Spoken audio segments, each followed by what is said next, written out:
Yeah, let us continue with the lesson, children. We all saw that the Indus Valley craftsmen made excellent articles of shell and toys for children.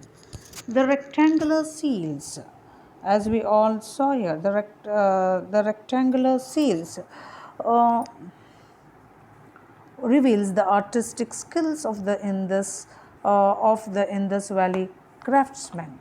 They were perhaps used by the traders to stamp the goods. To both the inland and foreign trade was carried by the Indus Valley traders. They had trade relationship with other countries like Sumeria, Babylonia, Egypt. Trade was carried out both by the land and the sea routes. Weights and measures played an important part in the merchant's life, and these have been found in various shapes and accurately graded. Small weights were cubical in shape, and heavy ones were in conical in shape. The Indus Valley people were very good artistic and possessed artistic skill of higher order. They made great progress even in the field of art and architecture. The Indus Valley people constructed the various types of buildings.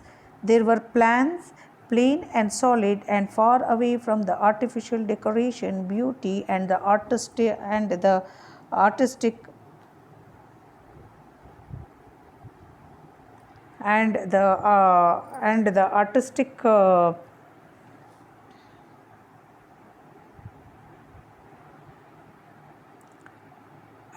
excellence. Much attention was paid to the utility and solidity. They constructed three types of building: dwelling house, public halls, and public baths. Firstly, they were the dwelling house. In order to meet the danger of the floods, the houses were built on raised platform and they generally had an upper story.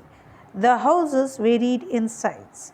The smallest one had one room, while the bigger ones looked like palaces. The houses were built of brick, lime, and gyms. Stones were not used here, and they had a thick and strong walls which were plastered and colored. Their roofs were flat, you can see here. Sorry, children. Were flat. They had kacha floors and they had a fewer windows. The doors were of different size and opened in the streets.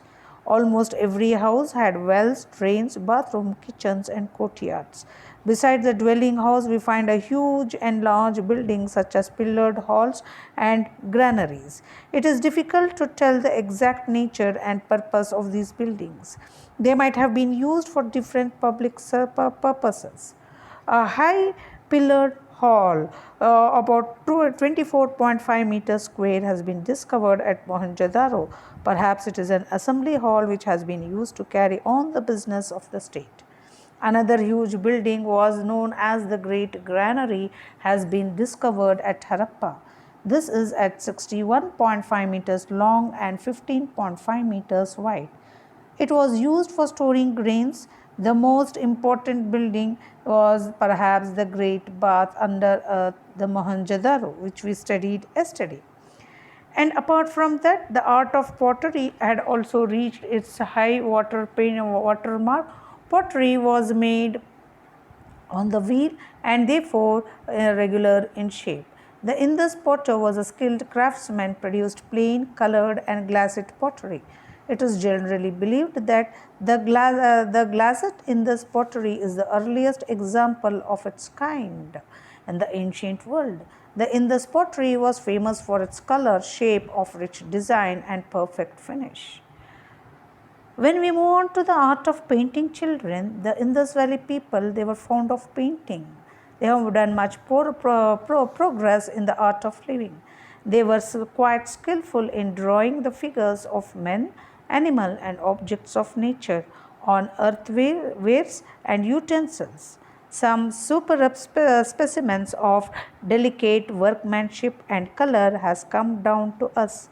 A painted pot from the Lothal bears the painting of a crow like a bird sitting on the branch of a tree holding a fish in its mouth, while a fox-like animal is sitting under the tree raising its mouth upward in expecting grabbing the falling fish. Yet it is in another pottery fragment is depicted the figure of fisherman carrying 2 nets on his shoulders. These and such other paintings show the Indus Valley paintings are very excellent. Even the Indus Valley people had developed the art of writing and used pictographic spirit. The script has not been deciphered yet. It is a mystery for the scholars. Sir John Marshall is of the view that in the script was read from left to right. Dr. Prem Nath, however, believes that the Indus scripts resembles the scripts of the Sumerians and can be read from right to left. Many aspects of the Indus Valley has come to light only if the scripts is deciphered successfully by the scholars, children. When we move on to the religion, we saw that they worshipped the mother goddesses Shakti, and also the male god Shiva was the most prominent one. Now we will move on to the commercial relationships. When we move on to the commercial relationships, children, the people of Indus Valley had maintained close commercial relations with the outside world for the import of precious stone, different metals and other articles. They had established connections with southern India, East India, and Kashmir, as well as certain parts of Asian and Western Asian, Central Asian and Western Asian countries. There is an overwhelming mass of evidence which clearly shows that the flourishing trade, probably through the land routes of Balochistan and Persia, existed between the Indus Valley civilization and the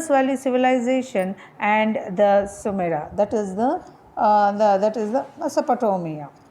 In numerous seeds of Indian origin in the script and the Brahmani bulls have been found at Sumerian or Mesopotamian sites.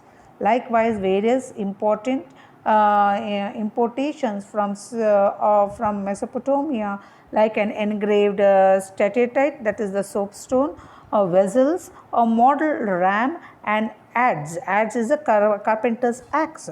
Small pottery rings. Rika has been recovered in the Indus Valley, clearly indicates that there was a trading intercourse between India and Mesopotamia in ancient time. Historians believe that the Indus people had also maintained trade relationship with Egypt. The representation on a seal of a mastless ship with a central cabin and a steersman seated at the rudder has forced Dr. Mackay to believe that the Indus Valley people were in touch with the Mesopotamia, Egypt by the sea route also. Now we will move on to the decay or the decline of the Indus Valley civilization. The Indus Valley civilization lasted about 1,000 years. It disappeared by 2000 BC when the Aryans began to arrive in India. Scholars have been given various reasons for its collapse. It might have destroyed by the regular floods, an epidemic, or some terrible disease might have killed the people. The climate also began to change and the region became more and more dry like a desert. Perhaps the Aryans attacked their cities and destroyed them. It is also possible that the earthquakes might have been responsible for the destruction of the Indus Valley civilization. Now we will move on to the conclusion. What we learned in this Indus Valley civilization, children? What do we come to know? From this, we come to know that the Indus Valley people were the peace-loving people who enjoyed the various beauties and comforts of life. Some of their achievements are really remarkable and they have left a heritage of which we are really very proud. About the contribution of the Indus people, Dr. R.K. Mukherjee says, the Indus Valley people gave to the world its earliest cities, its first urban civilization, its first town planning, its first architecture in stone, and its first example of sanitary engineering and drainage works.